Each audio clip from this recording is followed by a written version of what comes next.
అమెరికాలో driving system పూర్తిగా different ఉంటుంది. ఇప్పుడు చూస్తున్నాం మనం ఇండియాలో రైట్ సైడ్ ఉంటే ఇక్కడ మాత్రం కంప్లీట్గా లెఫ్ట్ సైడ్ ఉంటుంది. చూస్తున్నారు, ట్రాఫిక్ రూల్స్ చాలా స్ట్రిక్ట్గా ఉంటాయి ఇక్కడ. మనం చూస్తున్నాం. మళ్ళీ ఆటోమేటిక్ డ్రైవింగ్ సిస్టమ్ ఉంటుంది ఇక్కడ అంతా కూడా వెహికల్స్కు. మనం ఇక్కడ చూడొచ్చు, ఇది gear, auto gear system.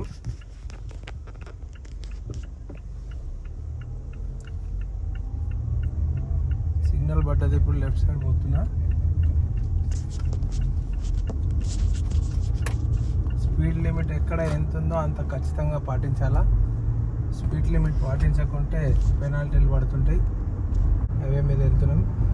Gear automatic ఉంటుంది, స్టీరింగు, ఆ తర్వాత ఓన్లీ బ్రేకు అండ్ ఎక్సిలేటర్ ఈ రెండే ఉంటాయి.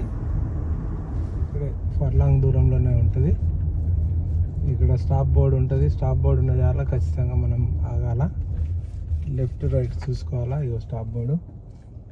పాదచారులకు ముందు ప్రిఫరెన్స్ ఇచ్చేయాలా. ఇవి నడుచుకుంటూ వస్తున్నారు చూడు, వాళ్ళు పోయిన తర్వాత మనం వెళ్ళాలా. అమెరికాలో డ్రైవింగ్ సిస్టమ్ అంతా ఇండియాకు క్వైట్ ఆపోజిట్ ఉంటుందని చెప్పాను. ఇప్పుడు వెహికల్ చూస్తున్నాం మనము. ఇండియాలో అయితే రైట్ సైడ్ డ్రైవింగ్ సిస్టమ్ ఉంటుంది, ఇక్కడ left side driving system. Driving left side, engine కూడా ఆ రకంగానే డిజైన్ చేస్తారు. ట్రాఫిక్ రూల్స్ కూడా చాలా స్ట్రిక్ట్గా ఉంటాయి. సిగ్నల్స్ దగ్గర ఖచ్చితంగా పాటించాలా. అదేవిధంగా ట్రాఫిక్ ఏదైతే లైన్స్ ఉంటాయో మనకు సంబంధించిన లైన్స్, ఇప్పుడు మనం వెళ్తున్నాం, మనకి ఇప్పుడు లెఫ్ట్ సైడ్ పడ్డది. ఈ లెఫ్ట్ లైన్ ఇక్కడ మనకు లైనింగ్స్ ఉంటాయి, ఈ లైనింగ్స్లోనే వెళ్ళాలా. లెఫ్ట్ వెళ్ళే వాళ్ళు లెఫ్ట్ లైను, రైట్ వెళ్ళే వాళ్ళు రైట్ లైను, స్ట్రేట్ వెళ్ళే వాళ్ళు స్ట్రేట్. తర్వాత స్పీడ్ మీటర్స్ కూడా ఉంటాయి. ఆ స్పీడ్ మీటర్ ఖచ్చితంగా మెయింటైన్ చేయాలా. ఇట్లా ఇక్కడ మనకు చూపెడుతుంది మీటరు, ఈ మీటర్ ఖచ్చితంగా మెయింటైన్ చేయాలా. దీనికంటే ఎక్సెస్ పోయినా మనకు పోలీస్ అక్కడక్కడ పక్కలకు సైడ్ అలా ఉండేసి వాళ్ళు గమనిస్తూ ఉంటారు, వచ్చి పెనాల్టీ వేస్తారు.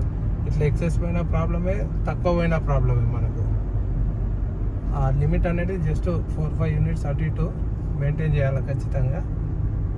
ఈ రకంగా ఉంటుంది డ్రైవింగ్ సిస్టమ్. ఇంకా పూర్తి స్థాయిలో మీకు వివరిస్తా. అదేవిధంగా ఇండియన్స్ అమెరికాతో పాటు ఇతర ఏ దేశాలలో అయినా కానీ డ్రైవింగ్ చేయాలంటే మనకు ఇంటర్నేషనల్ లైసెన్స్ ఉంటుంది.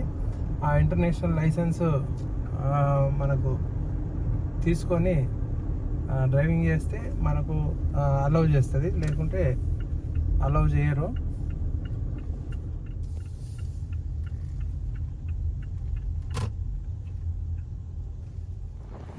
ఇక్కడ స్టాప్ బోర్డ్స్ ఉన్నాయి. ఈ స్టాప్ బోర్డ్స్ దగ్గర ఖచ్చితంగా మనము వెహికల్ స్టాప్ నిబంధన పాటించాలా.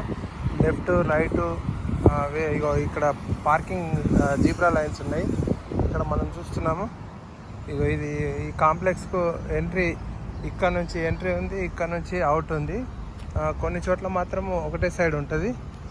ఇక్కడ పార్కింగ్, వెహికల్స్ పార్కింగ్ కోసం స్థలం కేటాయించడం జరిగింది. ఇట్లా మనకి ఉంటుంది.